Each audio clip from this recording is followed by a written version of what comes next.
गुजरात के भावनगर का एक ऐसा डॉक्टर चर्चाओं में है जो अपनी कदकाठी की वजह से लोगों का खूब ध्यान खींच रहा है। इनका नाम है डॉक्टर गणेश बरैया, जो भावनगर के ही सर तख्ता सिंह जी अस्पताल के ट्रॉमा सेंटर में बतौर मेडिकल ऑफिसर तैनात हैं। 25 साल की उम्र, महज 3 फीट का कद और जीवन में सफलता के इस मुकाम ने डॉक्टर गणेश बरैया को स्टार की तरह पॉपुलर बना दिया है। कंधे पर स्टेथोस्कोप टांगे जब ये अस्पताल के गलियारे से निकलते हैं तो हर निगाह इन्हीं को गौर से देखती है। हर कोई इनकी तारीफ करने से नहीं चूकता। डॉक्टर गणेश बरैया छोटे कद के साथ 72% दिव्यांगता के भी शिकार हैं। काबिलियत होते हुए भी इन्हें एमबीबीएस डॉक्टर के तौर पर मान्यता प्राप्त करने के लिए लंबी कानूनी लड़ाई भी लड़नी पड़ी है। लेकिन फौलाद से इरादे वाले डॉक्टर गणेश बरैया ने हर बाधा को पार कर दिखाया। एक अनपढ़ किसान परिवार में जन्मे डॉक्टर गणेश बरैया अपने 9 भाई बहनों में 8वें नंबर के हैं। हमारी टीम जब इनसे मिलने के लिए भावनगर पहुंची तो इन्होंने जीवन के सारे पन्ने हमारे सामने खोलकर रख दिए। जी, मेरे एमबीबीएस डॉक्टर बनने के जो सफ़र है उनमें कई सारी मुश्किलें आई और ख़ास मुश्किलें आई, इनके बारे में बताओ। तो जब मैंने 11th-12th साइंस पास किया नीलकंठ विद्यापीठ तलाजा में से, और उनके बाद आने वाली नीट यूजी की एग्ज़ाम 2018 में मैंने क्लियर की, पर मेडिकल काउंसिल ऑफ इंडिया ने मुझे एमबीबीएस में एडमिशन देने से मना कर दिया। तब मैं खूब निराश हुआ और मैंने रिजेक्शन के बाद नीलकंठ विद्यापीठ तलाजा के प्रिंसिपल डॉक्टर दलपत भाई कातरिया और रेवती सरवैया से की कि सर मुझे रिजेक्ट किया गया है। तब उनको भी एक सरप्राइज मिला कि ऐसा तो कैसे हो सकता है, और ये साबित हुआ कि हमारे साथ अन्याय हुआ है। तो उन्होंने डिसाइड किया कि हम तेरे लिए इस रिजेक्शन के अगेंस्ट में गुजरात हाईकोर्ट में केस दाखिल करेंगे। पर पिताजी की फाइनेंशियल कंडीशन अच्छी नहीं थी, इसलिए पिताजी ने केस करने से मना कर दिया। पर नीलकंठ विद्यापीठ तलाजा ने उनके प्रिंसिपल डॉक्टर दलपत भाई कातरिया और रेवती सरवैया ने ये डिसाइड किया कि जो भी खर्च आएगा वो स्कूल की तरफ से दिया जाएगा, और हमने तुझे डॉक्टर बनने का एक सपना दिखाया है तो उसे पूरा करने की हम पूरी कोशिश करेंगे। तो उन्होंने गुजरात हाईकोर्ट में केस दाखिल किया। 2 महीने के बाद गुजरात हाईकोर्ट में हम केस हार गए, पर मैं खूब नाराज हुआ और मैंने बीएससी ज्वाइन कर लिया और उसकी पढ़ाई चालू कर दी। पर मेरे टीचर डॉक्टर दलपत भाई कातरिया और रेवती सरवैया को ये मंजूर नहीं था, इसलिए उन्होंने सुप्रीम कोर्ट में जाने का निर्णय लिया और उन्होंने सुप्रीम कोर्ट में पिटीशन दाखिल किया और 22 अक्टूबर 2018 को गुजरात सुप्रीम कोर्ट में से जजमेंट आया कि आपको एमबीबीएस में एडमिशन मिल सकता है। तो मैंने 1 अगस्त 2019 को गवर्नमेंट मेडिकल कॉलेज भावनगर में एमबीबीएस में एडमिशन लिया और ऐसे मेरे एमबीबीएस स्टार्ट हुआ। और फरवरी 2024 में मैंने एमबीबीएस कंप्लीट किया और उसके बाद आने वाली इंटर्नशिप मार्च 2025 में कंप्लीट की, और अभी मैं गवर्नमेंट मेडिकल कॉलेज और सटी हॉस्पिटल भावनगर में as a bonded medical officer की पोस्ट पे मुझे नियुक्त किया गया है। जी, मेरे साथ भी यही हुआ था कि जब मुझे रिजेक्ट किया गया तो मैंने भी अपना रास्ता बदल ही लिया था। पर हमारे जीवन में ऐसे कई लोग होते हैं जो हमें सही रास्ता दिखाते हैं। भगवत गीता में, महाभारत में जब अर्जुन रास्ता भटक रहा था तब कृष्ण ने उसे एक टीचर की तरह सही रास्ते पर लाए। वैसे ही मेरे जीवन में भी मेरे टीचर मेरे लिए कृष्ण बन के आए और मुझे सही रास्ता दिखाया, और उन्होंने गुजरात हाईकोर्ट और सुप्रीम कोर्ट में केस दाखिल करके मुझे एडमिशन दिलवाया। आपने जो गोल डिसाइड किया है उनकी तरफ आप हमेशा फोकस बने रहे और उनको पाने की कोशिश हमेशा हर रोज करते रहे, और डिसिप्लिन रखे कि इस गोल को कैसे अचीव करें। डिसेबिलिटी कभी कभार बाधा बनती है, पर मोस्टली डिसेबिलिटी बाधा नहीं बनती, क्योंकि मनुष्य हमेशा अधूरा ही रहता है वो कभी कंप्लीट होता ही नहीं है। उनमें कुछ ना कुछ खामियां होती ही है।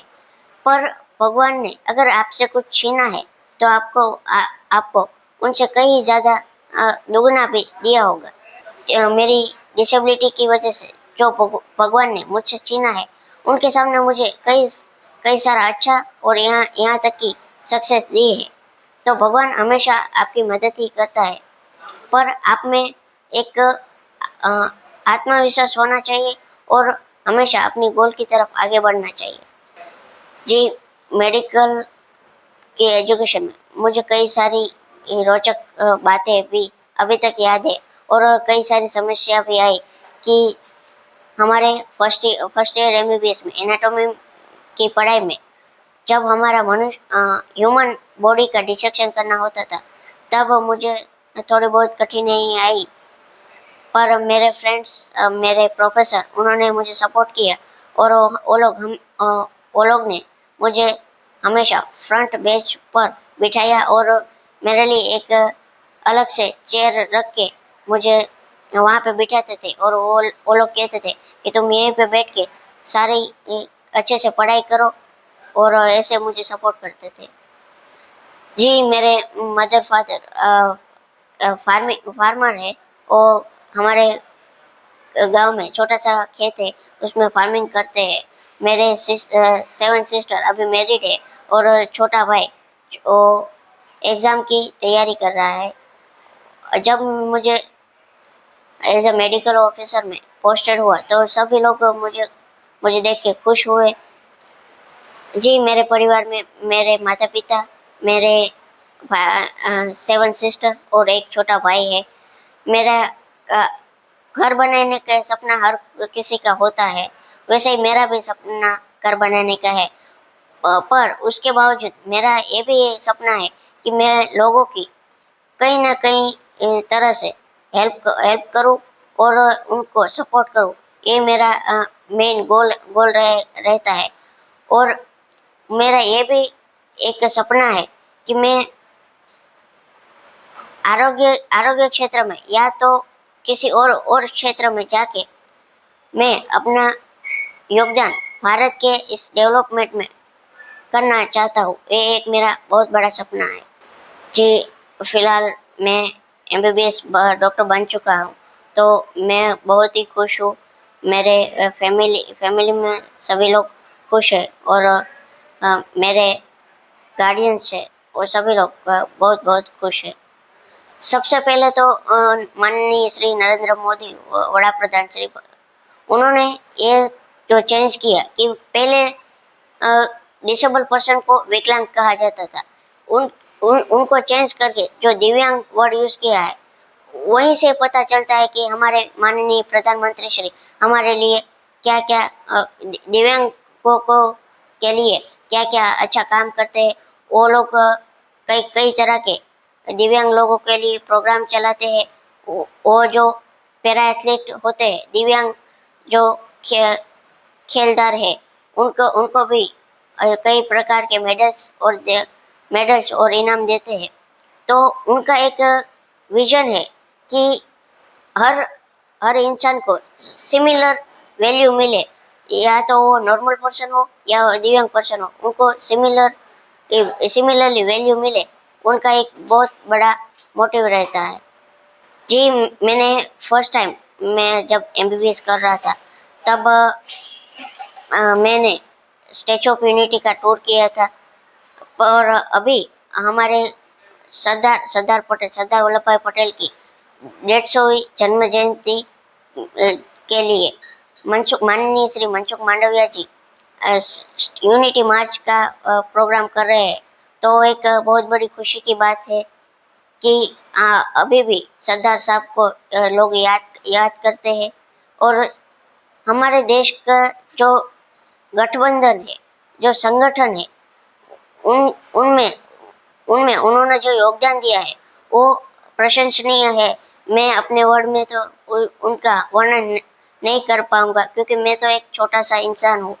और हमारे माननीय श्री वड़ा प्रधान नरेंद्र भाई मोदी और गुजरात के मुख्यमंत्री भूपेंद्र भाई पटेल और माननीय श्री मनसुख भाई मांडविया, उनका जो विजन है कि सरदार को हमेशा लोग याद रखें और उनका जो योगदान है हमारे भारत के इस संगठन और गठबंधन में वो हमेशा लोग याद करें। तो उनके लिए उन्होंने जो यूनिटी मार्च के आयोजन किया है, अगर मुझे मौका मिलता है और मुझे जाने का मौका मिलेगा तो मैं ज़रूर जाना चाहूँगा।